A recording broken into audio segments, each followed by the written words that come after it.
Hello दोस्तों, स्वागत है नॉवल हिंदी ऑडियो बुक पर। तो सब्सक्राइब कीजिए और सुनिए आज का ये खास ऑडियो बुक। क्या आपने कभी सोचा है कि आपकी जेब में रखा रुपया या कागज या धातु का सिक्का आखिर यहां तक पहुंचा कैसे? इसका इतिहास क्या है? क्यों कभी इसकी कीमत अधिक हो जाती है और कभी गिर जाती है? आज हम जिस किताब की दुनिया में गोता लगाने जा रहे हैं वो इन सभी सवालों का जवाब देती है। ये कोई साधारण किताब नहीं है, बल्कि ये भारतीय संविधान के निर्माता एक महान अर्थशास्त्री डॉक्टर भीमराव रामजी अंबेडकर द्वारा लिखी गई उनकी डॉक्टरेट की थीसिस है। किताब का नाम है the problem of the rupee, its origin and it's solution. ये ऑडियो बुक आपको बताएगी कि कैसे हमारे रुपए ने चांदी के सिक्कों से लेकर आज के रुपए तक का सफर तय किया, कैसे ब्रिटिश सरकार की नीतियों ने भारतीय अर्थव्यवस्था की कमर को कमजोर करने का प्रयास किया और कैसे डॉक्टर अंबेडकर ने एक मजबूत और स्थिर रुपए की वकालत करके भारत के आर्थिक भविष्य की नींव रखी।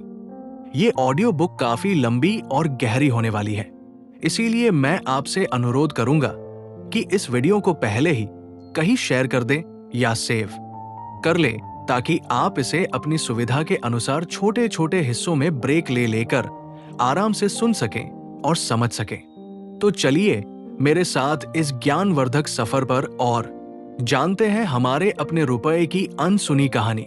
अध्याय नंबर 1, पैसे का जन्म, जब चीजों से चीजें खरीदी जाती थी। एक ऐसी दुनिया जहां पैसा था ही नहीं। कल्पना कीजिए एक ऐसी दुनिया की, एक ऐसे समय की जब आपकी जेब में कोई बटुआ नहीं था, कोई नोट नहीं थे, कोई सिक्के नहीं थे और ना ही कोई डिजिटल पेमेंट ऐप था। तो फिर लोग अपनी जरूरतें कैसे पूरी करते थे? व्यापार कैसे होता था? उस दौरान में व्यापार का एक ही तरीका था, जिसे हम आज बार सिस्टम या वस्तु विनिमय प्रणाली के नाम से जानते हैं। इसका सीधा सा मतलब था चीज के बदले चीज। अगर आप एक किसान हैं और आपके पास गेहूं की बहुतायत है, लेकिन आपको वस्त्रों की जरूरत है, तो आपको एक ऐसे जुलाहे को खोजना होगा जिसके पास वस्त्र तो हो, लेकिन उसे गेहूं की जरूरत हो। यह सुनने में कितना सरल लगता है ना? लेकिन जरा गहराई में जाकर सोचिए, क्या यह वाकई इतना आसान था? यहीं से शुरू होती है पैसे के जन्म की कहानी, एक ऐसी जरूरत की कहानी जिसने पूरी दुनिया का चेहरा बदल कर रख दिया।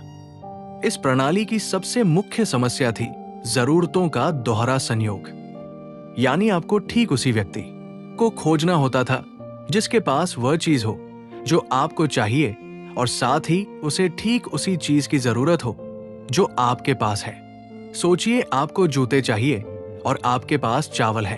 अब आपको एक ऐसा मोची खोजना है जिसे चावल की जरूरत हो। अगर उस मोची को चावल नहीं बल्कि सब्जियों की जरूरत हुई तो आपका व्यापार नहीं हो पाएगा। आपको फिर एक ऐसे सब्जी वाले को खोजना होगा जिसे चावल चाहिए, उससे सब्जियां लेनी होंगी और फिर वो सब्जियां उस मोची को देनी होंगी ताकि आपको जूते मिल सके। ये प्रक्रिया कितनी जटिल, समय लेने वाली और थकाऊ थी, इसका अंदाजा आप लगा सकते हैं। इससे व्यापार का दायरा बहुत सीमित हो जाता था। लोग केवल आसपास के गांवों या कबीलों में ही व्यापार कर पाते थे, जहां वे एक दूसरे की जरूरतों को जानते थे। लंबी दूरी का व्यापार लगभग असंभव था। दूसरी मुख्य समस्या थी मूल्य का सही माप ना होना। आप कैसे तय करेंगे कि एक बोरी गेहूं के बदले कितने मीटर वस्त्र मिलना चाहिए या एक गाय के बदले कितनी बकरियां मिलनी चाहिए? हर चीज का मूल्य व्यक्तिपरक था और यह पूरी तरह से मोल भाव पर निर्भर करता था। कोई मानक इकाई नहीं थी जिससे चीजों की कीमत को आंका जा सके। इससे अक्सर एक पक्ष को नुकसान होता था और दूसरे को अनुचित लाभ। इससे समाज में आर्थिक असमानता और विवादों का जन्म होता था। मान लीजिए आपने कड़ी मेहनत करके एक बहुत सुंदर मिट्टी का मटका बनाया और उसके बदले में आपको कुछ किलो अनाज मिला, लेकिन हो सकता है कि आपके मटके की कलात्मकता और उसमें लगी मेहनत उस अनाज से कहीं ज्यादा मूल्यवान हो, लेकिन आपके पास इसे मापने का कोई पैमाना ही नहीं था। आपकी कला का, आपकी मेहनत का कोई सम्मान नहीं था। केवल जरूरत ही व्यापार का आधार थी। तीसरी और एक बहुत ही महत्वपूर्ण समस्या थी धन का संचय या बचत। आज हम अपने कमाए हुए पैसे को बैंक में रख सकते हैं या किसी और रूप में निवेश कर सकते हैं ताकि भविष्य में काम आए। लेकिन उस समय में आप क्या बचाते? अगर आप एक किसान हैं तो आप अनाज का भंडारण कर सकते हैं, लेकिन उसकी भी एक सीमा है। अनाज समय के साथ खराब हो सकता है, उसमें कीट पतंग लग सकते हैं। अगर आप मवेशी पालते हैं तो आप उन्हें बचा सकते हैं, लेकिन उनकी देखभाल करनी होती है। वे बीमार हो सकते हैं या मर भी सकते हैं। यानी आप अपनी संपत्ति को लंबे समय तक सुरक्षित नहीं रख सकते थे।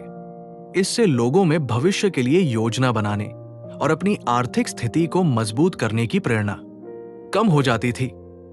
हर कोई बस अपनी तात्कालिक जरूरतों को पूरा करने में लगा रहता था।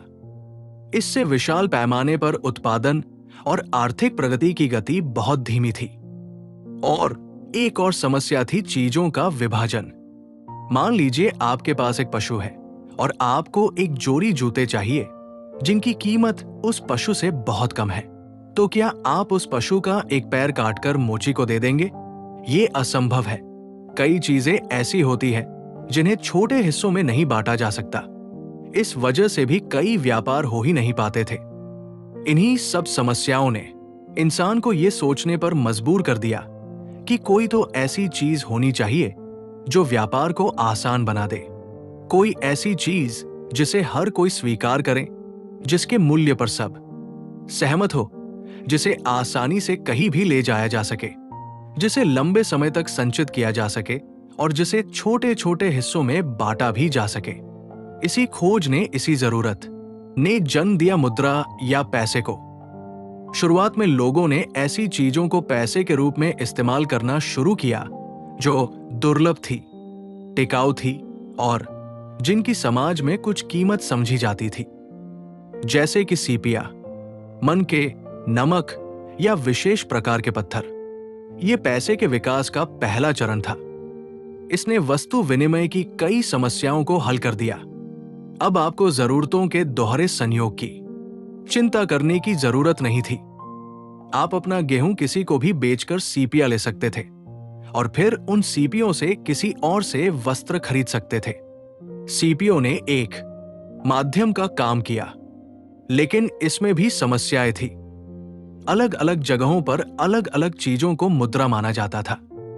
एक जगह जो सीपिया कीमती थी, दूसरी जगह शायद उनकी कोई कीमत ना हो।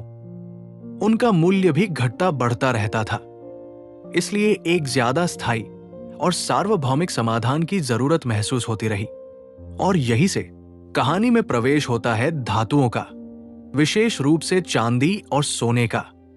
इन धातुओं में वे सभी गुण थे जो एक अच्छी मुद्रा में होने चाहिए। वे दुर्लभ थी, टिकाऊ थी, उन्हें पिघलाकर छोटे विशाल किसी भी आकार में ढाला जा सकता था और पूरी दुनिया में उन्हें मूल्यवान माना जाता था। और यहीं से शुरू हुआ सिक्कों का द्वार, एक ऐसी क्रांति जिसने मानव सभ्यता के आर्थिक इतिहास को हमेशा के लिए बदल दिया।